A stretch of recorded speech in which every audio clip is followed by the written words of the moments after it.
رغد صدام حسين: هل من الممكن أن تلعبي دورا في السياسة؟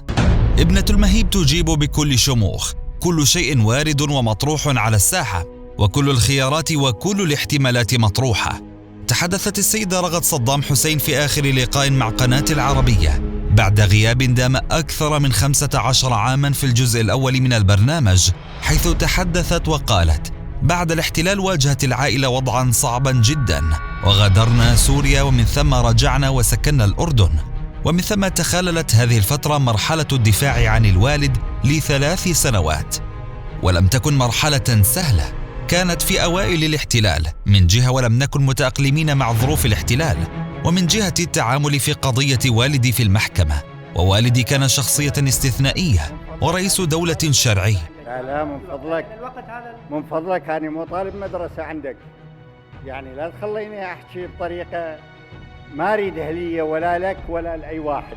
وكانت قضية صعبة وأخذت منا الكثير من التعب والمجهود، وما كان منا إلا التحمل. وعندما سألها المذيع عن أصعب مرحلة مررت بها، أجابت السيدة رغد أن أصعب مرحلة هي مرحلة المحاكمة. وفي جوابها عن سؤال كيف ترى الوضع في العراق، أجابت رغد صدام أن وضع العراق ليس يسر، والعالم كله يشاهد ظروفه الدامية وفقده الكثير من الشعب، ومن الصعب التحدث في هذا الأمر في جلسة واحدة.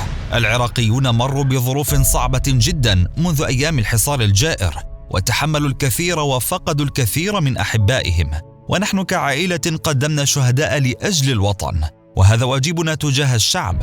كما اعتبرت أن وقت حكم صدام حسين كان وقت عز للعراق، لكنها أقرت أيضا أنه كان يتم التعامل معه بقسوة في حالات معينة. وحين سئلت عن الحرية في نظام الرئيس صدام حسين، أجابت أن الحرية التي أحضرتها أمريكا إلى العراق المزيفة التي تحمل القتل والتهجير وانعدام الأمن لا يريدها الشعب العراقي. وقالت إنه عندما يكون رئيسك صدام حسين عليك أن تختار بين الرخاء والحرية.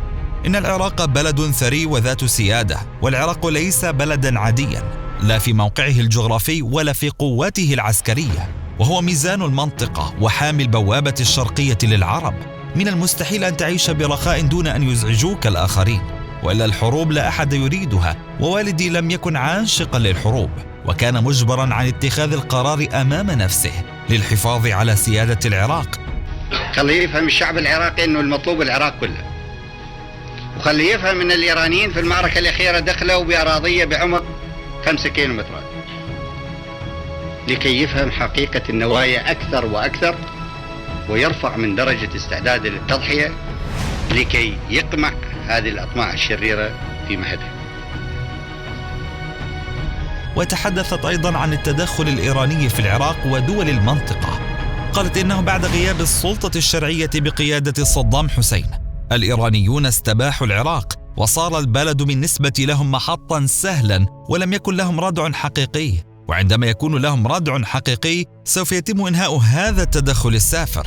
وأجابت حين سئلت عن ظهورها وتصور نفسها في منصب ما في العراق، أجابت: أنا عراقية والعراق بلدي، وعندما أصور نفسي بهذه الطريقة ليس خطأ. وتطرقت ابنة صدام حسين إلى ذكريات طفولتها الجميلة التي قضتها مع والدها، وقالت إنها حظيت بعطف والدها ولم يكن يستعمل معها أو مع إخوتها القسوة والترهيب كما يشاع.